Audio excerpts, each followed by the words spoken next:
எனக்கு ஆரி ஒர்க் வேணாம்மா, ரொம்ப கிராண்டாலாம் வேண்டாம், சும்மா சிம்பிளாக ஒரு டிசைன் வேணும், அதுவும் நீட்டாக இருக்கணும் அப்படின்னு நினைக்கிறவங்களா நீங்கள்? உங்களுக்கான வீடியோ தான் இது.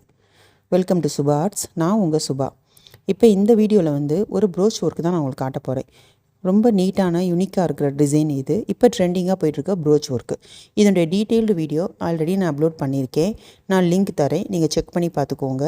ஓகே, நல்லா இருந்துச்சு அப்படின்னு சொல்லியிருந்தீங்கன்னா, உங்களுக்கு பிடிச்சிருந்துச்சுன்னா டக்குன்னு ஒரு லைக்கை போட்டு சப்ஸ்கிரைப் பண்ணி வச்சுக்கோங்க. பக்கத்தில் இருக்க பெல் ஐக்கானே கிளிக் பண்ணி வச்சுக்கோங்க. அடுத்தடுத்து நிறைய வீடியோஸ் உங்களுக்கு போடுறப்ப டக்குன்னு நீங்கள் பார்த்துடலாம். இப்போ இது நல்ல யூஸ்ஃபுல்லான வீடியோவாக இருக்கும் உங்களுக்கு. ரொம்ப சிம்பிளான டிசைன் தான், பார்க்க நீட்டாக தெரியும். பாருங்கள் எவ்வளோ அழகாக இருக்குது. நார்மலாக ஒரு பீடு வச்சு நம்ம நார்மல் ஸ்டிச் பண்ணுறது தான் இது. எந்த ஒரு ஆரி ஒர்க் வந்து நம்ம ஸ்பெசிஃபிக்காக பண்ணுற மாதிரி ஸ்ட்ரெயின் பண்ணி பண்ண வேண்டாம். ஈஸியான ஒர்க்கு தான். பிடிச்சிருந்தா ஒரு லைக் மட்டும் போடுங்கப்பா, எனக்கு மோட்டிவேஷனாக இருக்கும். தேங்க்யூ.